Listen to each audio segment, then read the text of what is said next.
السلام علیکم ورحمۃ اللہ وبرکاتہ، نحمده ونصلی علی رسولہ الکریم، اما بعد فاعوذ باللہ من الشیطان الرجیم، بسم اللہ الرحمن الرحیم، رب اشرح لی صدری ویسر لی امری واحلل عقدۃ من لسانی یفقہوا قولی۔ آپ سے میں نے عرض کیا تھا کہ لیل و نہار اپنے ساتھ لایا کریں تاکہ ایک ایک سنت ہم شروع کریں۔ لیل و نہار کا پہلا حصہ ہے کام کیسے شروع کیا جاتا ہے، پہلے سے یا دوسرے سے؟ تو جو لوگ حصہ وان نہیں لائے وہ لے آئیں، جو چیز نہ ہو اس کا کیا علاج ہوتا ہے، حاصل کر لیں۔ چلیے اس کا مقدمہ سے ہم شروع کرتے ہیں۔ الحمدللہ والصلاة والسلام علی نبیہ محمد صلی اللہ علیہ وسلم وعلی اتباعہ واہل بیتہ وعترتہ اجمعین، اما بعد فاعوذ باللہ من الشیطان الرجیم، بسم اللہ الرحمن الرحیم۔ لقد کان لکم فی رسول اللہ اسوۃ حسنہ، یقیناً تمہارے لیے رسول اکرم صلی اللہ علیہ وسلم کی زندگی میں عمدہ نمونہ موجود ہے، یعنی آپ کی زندگی ایک خوبصورت زندگی ہے، اللہ تعالیٰ کی پسندیدہ زندگی ہے۔ اور زندگی کیا ہوتی ہے؟ آپ کا چلنا پھرنا اٹھنا بیٹھنا، سارے طور طریقے اللہ تعالیٰ کو بے حد محبوب تھے۔ تو جو شخص یہ چاہتا ہو کہ وہ بھی اللہ کا محبوب بن جائے، اللہ تعالیٰ اس سے محبت کرے، تو اسے چاہیے کہ پھر وہ اللہ کے محبوب جیسا بننے کی کوشش کرے، آپ کی سنتوں کی پیروی کرے۔ اور سنتوں کی پیروی کرنا دراصل زندگی میں عملی تبدیلی لانا ہے، یعنی ویسے زبانی یا نظریاتی طور پر تو ہم دعویٰ کرتے رہتے ہیں کہ ہم اللہ سے اور اللہ کے رسول صلی اللہ علیہ وسلم سے محبت کرتے ہیں، لیکن اس کا ثبوت بھی چاہیے۔ ہر محبت ثبوت چاہتی ہے نا، پروف چاہتی ہے۔ تو وہ پروف کیا ہے؟ آپ صلی اللہ علیہ وسلم کے طریقے کو اختیار کرنا، کیونکہ قرآن پاک میں اللہ تعالیٰ فرماتے ہیں قُلْ إِن كُنتُمْ تُحِبُّونَ اللَّهَ فَاتَّبِعُونِي يُحْبِبْكُمُ اللَّهُ، کہہ دیجئے اگر تم اللہ سے محبت رکھتے ہو تو میرا اتباع کرو۔ یعنی ہر وہ شخص جو یہ دعویٰ کرتا ہے کہ وہ اللہ سے بہت محبت کرتا ہے تو اس کے لیے لازم ہے کہ وہ کیا کرے؟ رسول اللہ صلی اللہ علیہ وسلم کے نقش قدم کی پیروی کرے۔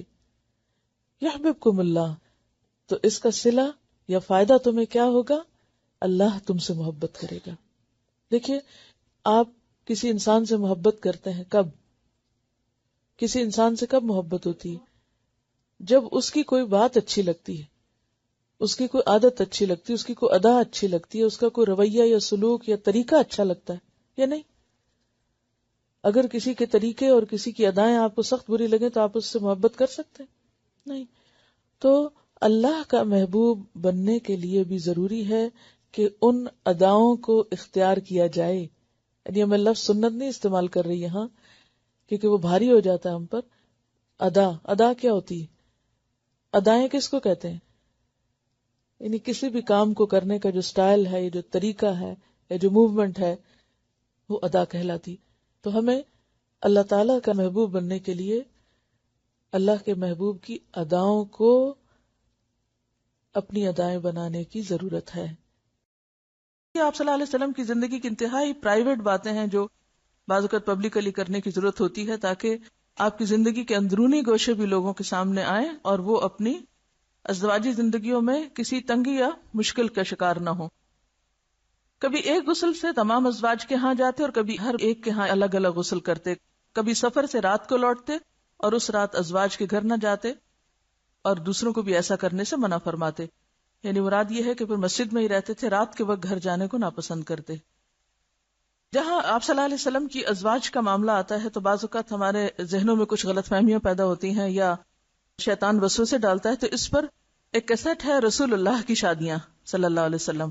اگر آپ کے ذہن میں کوئی بھی ایسا سوال ہو تو اس پہ انشاءاللہ کافی تفصیلاً بات ہوئی ہے کہ آپ کی ایک سے زیادہ ازواج کیوں تھیں۔ ان اداؤں کو اختیار کرنے کی ضرورت ہے کیونکہ انہی اداؤں کی وجہ سے رسول اللہ صلی اللہ علیہ وسلم اللہ کے محبوب تھے۔ جو بھی چاہتا ہے وہ اللہ کا محبوب بنے، اس کو وہی ادائیں اختیار کرنی ہے۔ اور پھر وہی بات کہ قل ان صلاتی و نسکی و محیای و مماتی۔ محیای کیا ہے؟ آغاز زندگی ہے، اور مماتی کیا ہے؟ یعنی اختتام زندگی ہے۔ تو میری زندگی کا آغاز اور اختتام چاہے وہ ہر روز کی حد تک ہو، یعنی اس کا ہر جز، یعنی ہر روز کا دن کیا ہے، آغاز اور انتہا.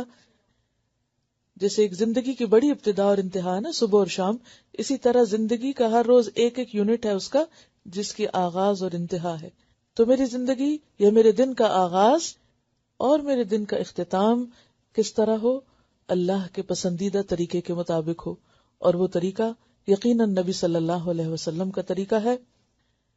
اس لیے ہمیں اپنی ذاتی زندگی میں، یعنی پرسنل لائف میں، اور انتہائی پرسنل لائف میں، گھریلو زندگی میں اور معاشرتی زندگی میں، ازدواجی زندگی میں، معیشت میں، معاشرت میں، تجارت میں، سیاست میں، ثقافت میں، ہر چیز میں انہی طریقوں کو اپنے سامنے رکھنے کی ضرورت ہے، اور ان کی یاد دہانی کی بھی. اور اس کے لیے ابتدا میں انہوں نے آپ صلی اللہ علیہ وسلم کی زندگی کے کچھ حالات رکھے ہیں، وہ میں ابھی چھوڑ رہی ہوں کیونکہ ہم ذرا تفصیل سے ان کو الگ طور پر پڑھیں گے انشاءاللہ. لیکن آج ہم ایک سنت کا آغاز کر لیتے ہیں. سب سے پہلی چیز جو ہے، یا پہلی سنت جو ہے، وہ نیند سے بیدار ہونے کے وقت کی سنت ہے، یعنی دن کے آغاز کی سنت، کہ آپ دن کا آغاز کیسے کریں گے، سونے کے بعد اٹھیں گے کیسے. اس میں پہلی بات، نیند سے اٹھتے ہی دونوں ہاتھوں سے چہرے اور آنکھوں کو ملیے تاکہ نیند کا خمار دور ہو جائے. آپ کا طریقہ یہی تھا، دونوں ہاتھوں سے چہرے اور آنکھوں کو کیسے ملیں گے؟ جیسے بچے ملتے ہیں، انگلیوں کے پوروں سے نہیں بلکہ مڈل سے. اب بچوں کا اگر کبھی چھوٹے بالکل انفینٹس جو ہوتے ہیں، اگر ان کو آپ دیکھیں انگلیاں یعنی ہاتھ ملتے چہرے پر، تو وہ پوروں سے نہیں ملیں گے. وہ کس سے کریں گے؟ اس طرح. پوروں سے کیوں نہیں ملنا؟ کیونکہ انسان کے ناخن یا پور جو ہیں، یا انگلیوں کے جو اگلے حصے ہیں، ہو سکتا ہے سوتے وقت کسی گندی جگہ پر جا پڑے ہوں، اور پھر وہ گندے ہاتھ اگر آپ صبح سویرے اٹھ کے اپنی آنکھوں کو ملنے میں استعمال کر رہے ہیں تو وہ گندگی آنکھوں میں چلی جائے گی اور نقصان دہ ہوگی. لیکن یعنی انگلیوں کے درمیان سے، اور جس طرح بچے آنکھوں کو ملتے ہیں اس طرح آنکھوں کو ملنا چاہیے. یہ ایک طرح سے ہلکی سی ایکسرسائز ہوتی ہے آنکھوں کی، اور اس سے انسان کو بیدار ہونے میں اور ایکٹیو ہونے میں اور فریش ہونے میں مدد ملتی ہے. دوسری بات، بیدار ہونے یعنی جاگنے کے بعد اور بستر چھوڑنے سے پہلے، یعنی بستر سے اٹھنے سے پہلے، اب یہ یاد رکھنا ہے آپ کو، یہ دعا پڑھیے: الحمدللہ الذی احیانا بعدما اماتنا والیہ النشور.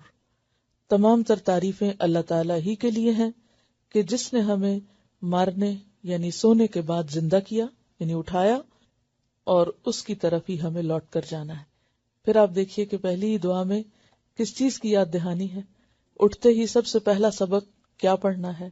کہ ہمیں شکر ہے آج کا دن تو مل گیا، لیکن ایک دن واپس بھی جانا ہے.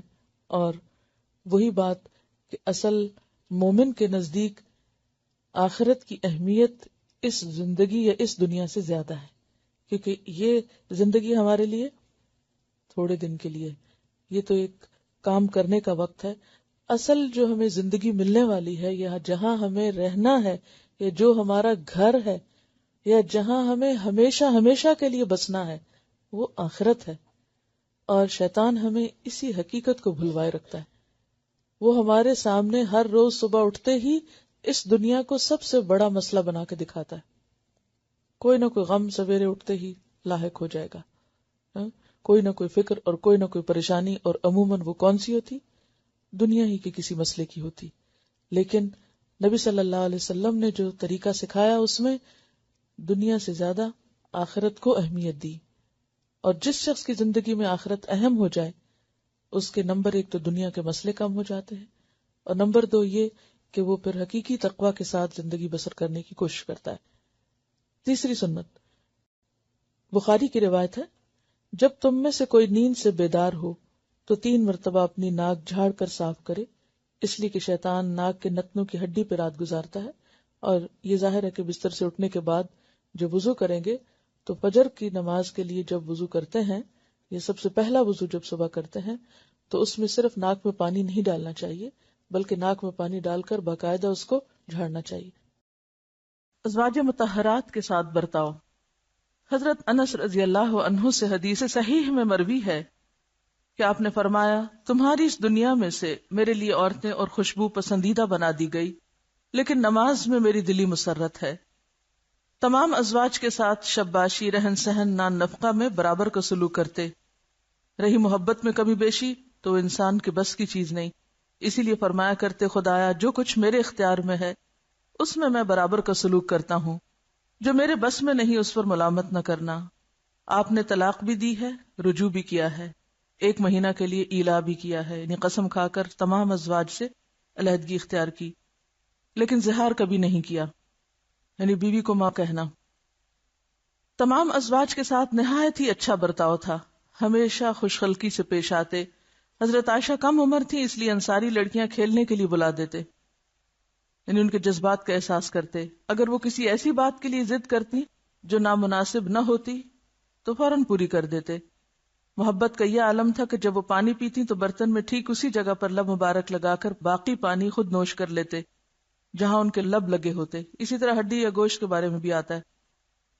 اکثر ان کی گود میں ٹیک لگاتے، اگر ایام سے ہوتی تو ان کے زانوں پر سر رکھ کر لیٹ جاتے اور قرآن پڑھتے۔ اس سے کیا پتہ چلتا ہے کہ اگر عورت ناپاک بھی ہو پیریڈز کی وجہ سے تو اس کے پاس قرآن پڑھنا یا اس کے قریب جانا اس طرح منع نہیں۔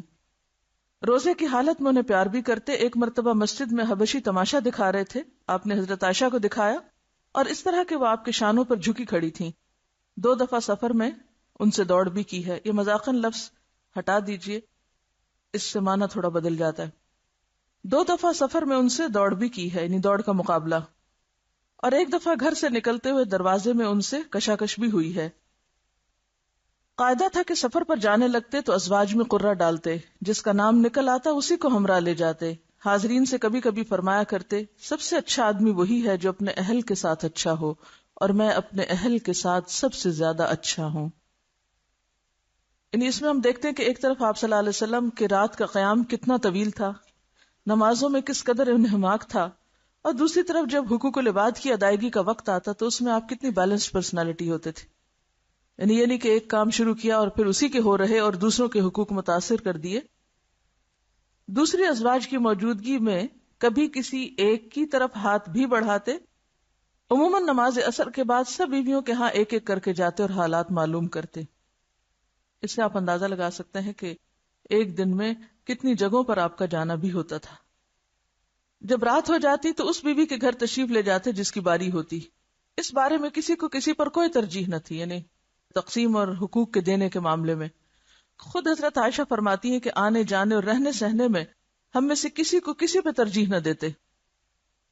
9 بیویوں میں سے 8 کی باری ہوتی، کیونکہ حضرت سودا نے کبر سنی کی وجہ سے، یعنی اپنے عمر کے زیادہ ہونے کی وجہ سے اپنی باری حضرت عائشہ کو دے دی تھی، یعنی خود خوشی سے۔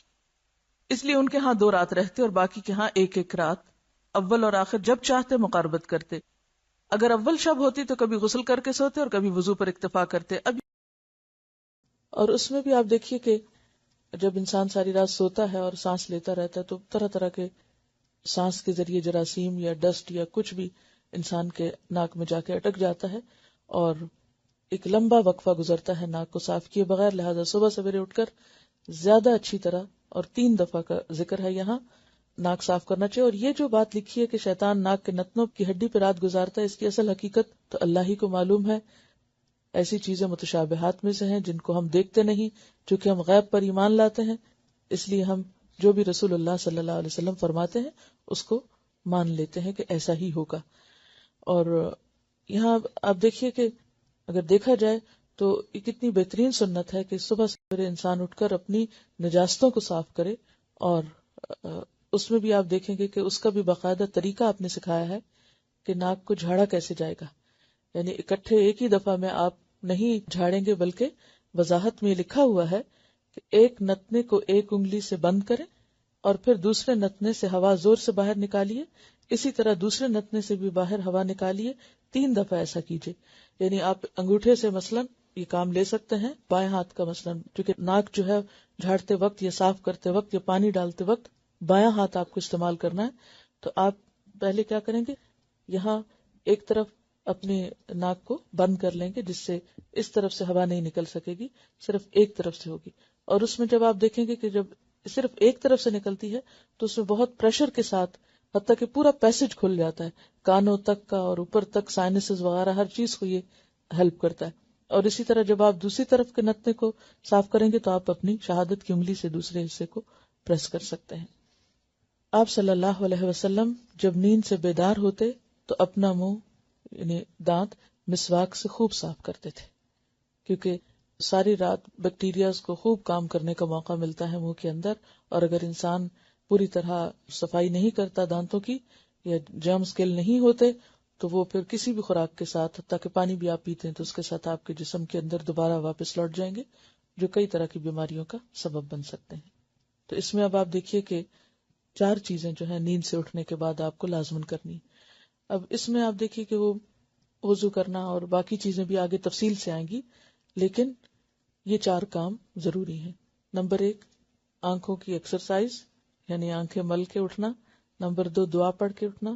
نمبر 3 خاص طور پر ناک کی صفائی اور منہ کی صفائی. ناک کی اور منہ کی صفائی صبح سویرے. آپ کو یاد ہوگا کہ جب آپ کا کورس شروع ہوا تھا تو آپ سے ایک بات کہی گئی تھی. کیا ہو سکتا ہے اس روز آپ کو سمجھ میں نہ آ رہا ہو کہ آپ تو ایک دینی کورس کرنے آئے ہیں اور اسلامی کورس کرنے آئے ہیں، اور آپ کو بتایا جا رہا ہے کہ یہ آپ کی ویل بینگ کا کورس ہے جس میں فزیکل ویل بینگ بھی ہے اور اسپرچول بھی ہے اور مینٹل بھی ہے اور باقی بھی. تو عموماً انسان کو سمجھ نہیں آتا کہ دین پڑھ کر فزیکل ویل بینگ کا کیا کانسیپٹ ہے. تو اس میں آپ نے ایک تو قرآن پاک میں بھی دیکھ لیا کہ حلالن طیبن کی بات ہے، سنت میں بھی آپ دیکھ لیجئے کہ سب سے پہلی چیز جس سے آپ کو آغاز کرایا جا رہا ہے وہ کیا ہے؟ Personal hygiene. Personal hygiene. اور ان سب چیزوں کو کرنا باعث ثواب بتایا گیا ہے. ضرورت تو ہر انسان کی ویسے بھی ہے، آپ ویسے بھی کریں گے، بہت سے لوگ پہلے بھی کرتے ہوں گے جو فطرت پر ہیں، لیکن ان چیزوں کو اگر آپ سنت سمجھ کر کریں گے تو دن کا آغاز کس سے ہوگا؟ ایک عبادت سے ہوگا. یعنی وہ عمل جو آپ واش روم میں جا کے کر رہے ہیں وہ بھی اگر آپ صحیح طریقے پر کر رہے ہیں تو وہاں بھی آپ حالت عبادت ہی میں ہے. ایک طرح سے کہتے ہیں نا کہ مومن کی تو ساری زندگی عبادت ہوتی ہے اور ساری چیزوں کا اجر اس کو ملنے والا ہے.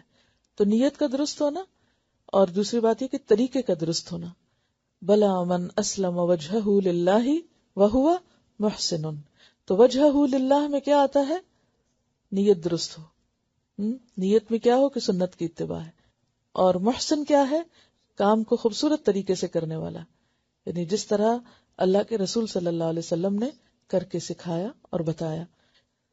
یعنی کس طرح آپ صلی اللہ علیہ وسلم حریص تھے سب کی تربیت کے اور چھوٹے چھوٹے زندگی کے عام معاملات میں بھی تعلیم دینے کی. جس طرح آپ نے تعلیم دی اس طرح تو شاید مائیں بھی اپنے بچوں کو وہ تعلیم نہ دیتی ہوں گی یا باپ بھی اپنے بچوں کو وہ کچھ نہ سکھاتے ہوں گے. اسی لیے آپ کا ہم پر احسان بڑا ہے اور اسی لیے آپ کے لیے پھر ہمارے دل میں بھی محبت اور احترام ہونا چاہیے. اچھا، اس میں پھر چھوٹا سا آپ کا آپشنل ہوم ورک ہے، فرض کے درجے میں نہیں ہے لیکن آپشنل ہے، اور وہ کیا ہے کہ اگر کچھ لوگ ناک جھاڑنے کے اسلامی طریقے پر کچھ ریسرچ کر سکیں کہ اس طریقے پر ناک صاف کرنے میں جسمانی طور پر کیا فائدے ہیں، اور صبح سویرے خاص طور پر اس طریقے پر ناک صاف کرنا کیوں ضروری ہے اور نہ کرنے کے کیا نقصان ہو سکتے ہیں اور کرنے کے فائدے کیا ہو سکتے ہیں.